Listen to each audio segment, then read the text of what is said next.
श्रीगणेशाय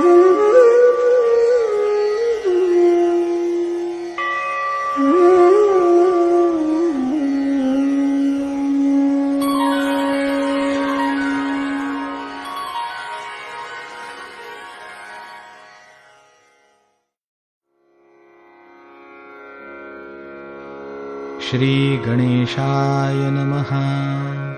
अस्य श्रीरामरक्षास्तोत्रमन्त्रस्य बुधकौशिकऋषिः श्रीसीतारामचन्द्रो देवता अनुष्टुप्छन्दः सीताशक्तिः श्रीमद्हनुमानकीलकम् श्रीरामचन्द्रप्रीत्यर्थे जपे विनियोगः।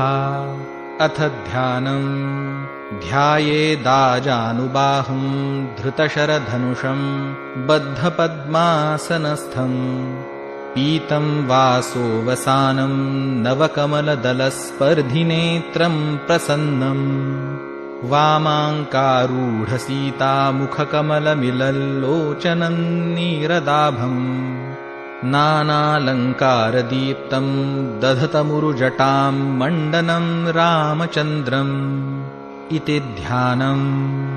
चरितं रघुनाथस्य शतकोटिप्रविस्तरम् एकैकमक्षरं पूसां महापातकनाशनम् ध्यात्वा नीलोत्पलश्यामौ रामौ राजीवलोचनम् जानकी लक्ष्मणोपेतं जटामुकुटमण्डितम् सासितूनधनुर्बाणपाणिन्नक्तं चरान्तकम् स्वलीलया जगत्त्रातुम् आविर्भूतमजं विभुम् रामरक्षां पठे प्राज्ञः पापघ्नीं सर्वकामदां शिरो मे राघवः पातु फालं दशरथात्मजः।